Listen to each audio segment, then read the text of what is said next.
নমস্কাৰ news 18ৰ digital লাইভত মই সৌৰভ গাৰ্গ পুনৰ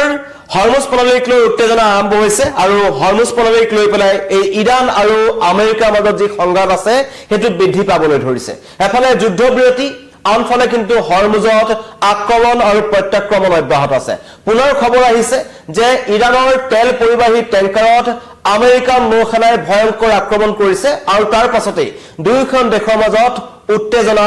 বৃদ্ধি পাবলৈ ধৰিছে এফালে যুদ্ধবিৰতি কিন্তু হৰমুজত প্ৰতি মুহূৰ্তত ইখন দেশে কিন্তু সিখন দেশক আক্ৰমণ কৰি আছে আৰু ইৰাণ আৰু আমেৰিকাৰ যি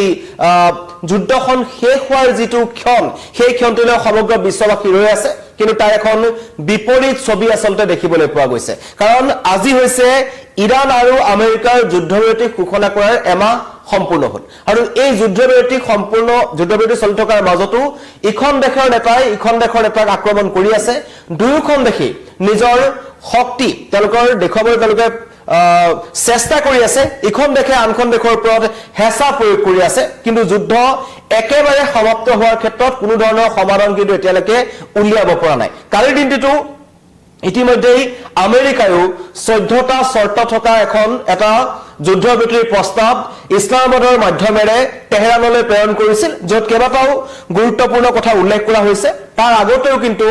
তেহৰানৰ ফালৰ পৰাও আমেৰিকালৈ যুদ্ধবিৰতিৰ প্ৰস্তাৱ দিয়া হৈছিল য'ত হৰমুজ প্ৰণালীৰ পৰা আমেৰিকাৰ যি নৌসেনাৰ অৱৰোধ আছে সেইটো উঠাই ল'বলৈ কোৱা হৈছিল আৰু যি যুদ্ধবিৰতিৰ কথা কোৱা হৈছে এইটো আগৰ কাৰণেও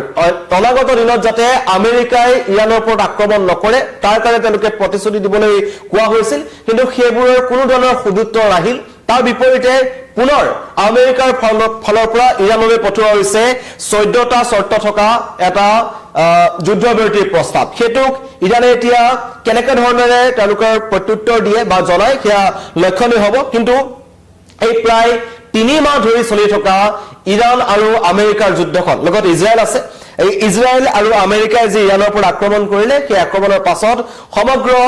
বিশ্বতে তেলৰ ব্যাপক নাটনি দেখিবলৈ পোৱা গৈছে এলপিজি নাটনি দেখিবলৈ পোৱা গৈছে আৰু সেই কাৰণে সমগ্ৰ বিশ্বই এই যুদ্ধখন অতি সোনকালে শেষ হ'ব লাগে বুলি তেওঁলোকৰ ফালৰ পৰা কোৱা হৈছে আৰম্ভণিতে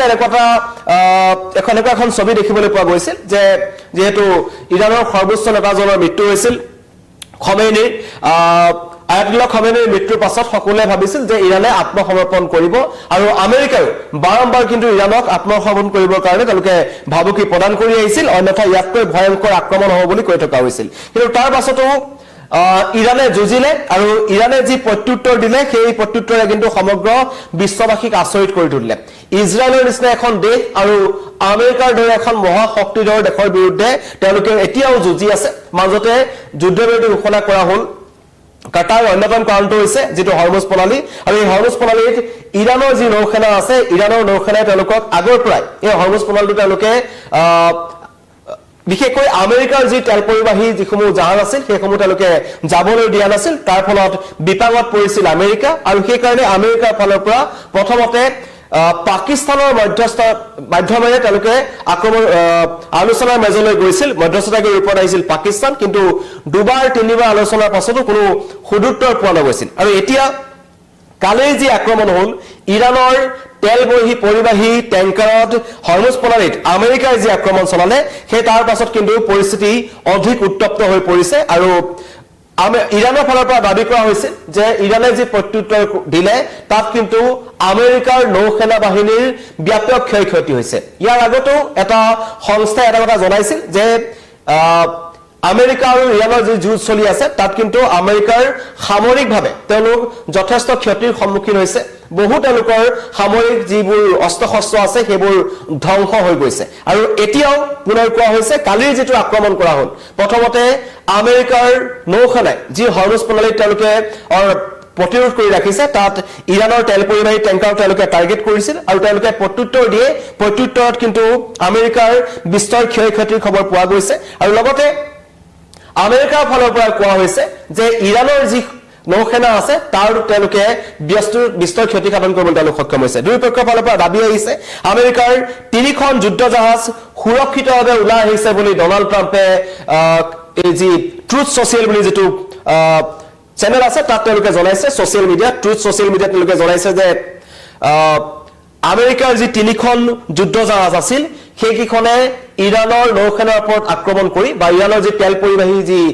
টেংকাৰ আছিল তাৰ ওপৰত আক্ৰমণ কৰি হৰমুজ প্ৰণালীৰ পৰা সুকলমে আমেৰিকাৰ তিনিখন জাহাজ ওলাই আহিছে এই দাবী হৈছে ডনাল্ড ট্ৰাম্পৰ আনহাতে ইৰাণৰ ফালৰ পৰা কোৱা হৈছে যে আমেৰিকাৰ সেই তিনিখন যুদ্ধ জাহাজলৈ লক্ষ্য কৰি ইৰাণে মিসাইল আৰু ড্ৰোন নিক্ষেপ কৰিছে য'ত আমেৰিকাৰ যথেষ্ট ক্ষয়ক্ষতি হৈছে কিন্তু আমেৰিকাৰ প্ৰতিৰক্ষা ব্যৱস্থাই এই কথা মানি লোৱা নাই তেওঁলোকে কৈছে যে ইৰাণৰ নেতাসকলক এক প্ৰকাৰ পাগল আখ্যা দিছে ডনাল্ড ট্ৰাম্পে আৰু কৈছে যে ইৰাণক চুক্তি মানি ল'বলৈ সকিয়নি প্ৰদান কৰিছে যি যুদ্ধবিৰতিৰ যি শৰ্ত 14টা শৰ্ত পঠোৱা হৈছে আমেৰিকাৰ ফালৰ পৰা পাকিস্তানৰ মাধ্যমেৰে পঠোৱা হৈছে সেইকেইটা মানি নললে অনাগত দিনত ইৰাণৰ ওপৰত অধিক ভয়ংকৰ আক্ৰমণ হ'ব বুলি ডনাল্ড ট্ৰাম্পে কিন্তু এবাৰ এটা ভাবুকি প্ৰদান কৰিছে আৰু সেই ভাবুকিৰ পাছত ইৰাণৰ ফালৰ পৰা প্ৰতিক্ৰিয়া আহিছে ইৰাণে কৈছে যে দেশৰ জনগণৰ অধিকাৰ আৰু জাতীয় স্বাৰ্থৰ কাৰণে তেওঁলোকে যুঁজি যাব কাৰণ এই যুঁজখন আৰম্ভ হৈছিল পাৰমাণৱিক যি অস্ত্ৰ-শস্ত্ৰৰ পাৰমাণৱিক যি এটমিক যিবোৰ ৰিচাৰ্চ চলি আছে ইৰাণৰ ভিতৰত তাক লৈ কিন্তু এই সংঘাতখন প্ৰথমতে আৰম্ভ হৈছিল আৰু সেই সংঘাতৰ যেন কৰবাত নহয় কৰবাত শেষ নহব সেই যি পাৰমাণৱিক প্ৰকল্পসমূহৰ ওপৰত ইয়াৰ আগতো অপাৰেশ্যন মিডনাইট হামাৰ চলাই আমেৰিকাই আক্ৰমণ কৰিছিল সেই আক্ৰমণৰ সময়ছোৱাতো কিন্তু তেহৰানৰ আশে-পাশে থকা ইস্পাহান যি অঞ্চলত ইৰাণৰ পাৰমাণৱিক প্ৰকল্পসমূহ আছে য'ত তেওঁলোকে অস্ত্ৰ-শস্ত্ৰৰ পৰীক্ষা নিৰীক্ষা কৰি আছিল সেইবোৰ উৰুৱাই দিয়া হৈছে বুলি আমেৰিকাৰ ফালৰ পৰা দাবী কৰা হৈছিল কিন্তু শেষত এটা কথা স্পষ্ট হৈছে যে এই যুঁজখন শেষ হোৱাৰ নাম লোৱা নাই এতিয়া ইৰাণৰ তেলৰ টেংকাৰত মাৰ্কিন সেনাই আক্ৰমণ কৰিলে ইৰাণে প্ৰত্যাক্ৰমণ কৰিছে দুয়োখন দেশে দাবী জনাইছে যে দুয়োখন দেশৰে বিস্তৰ ক্ষতিসাধন হৈছে আৰু লগতে এই হৰমুজ প্ৰণালীক লৈ সমগ্ৰ বিশ্ববাসীৰ চকু আছে কাৰণ এতিয়া আমাৰ দেশতে যি এলপিজি নাটনি আমি দেখিবলৈ পাইছো তেলৰ বৰ্ধিত দাম দেখিবলৈ পাইছো পাকিস্তানৰ যি অৱস্থা সকলো দেশতে কিন্তু তাৰ প্ৰভাৱ পৰিছে আৰু সেই কাৰণে কোৱা হৈছে যে এই যুঁজখন অতি সোনকালে শেষ হ'ব লাগে আৰু বিশ্বৰ অন্য দেশসমূহ কিন্তু এই যুঁজখন অতি সোনকালে সমাপ্ত হোৱাটো বিচাৰিছে লাগিলে হেয়া পুটিনে হওক লাগিলে হেয়া জিনপিঙে হওক সকলোৱে বিচাৰিছে যে মধ্যপ্ৰাচ্যৰ পৰিস্থিতি শান্ত হওক কিন্তু আমেৰিকাৰ যি আকুলগুল স্থিতি আৰু ইৰাণৰ যি নিজৰ স্থিতি তাৰ কাৰণে এই যুঁজখন শেষ হোৱাৰ নাম লোৱা নাই কিন্তু যুদ্ধবিৰতি ঘোষণা কৰাই কিন্তু এমাহ হৈ গ'ল এমাহৰ পাছতো এতিয়া হৰমুজ প্ৰণালীক লৈ পুনৰ এখন যুঁজ আৰম্ভ হৈছে য'ত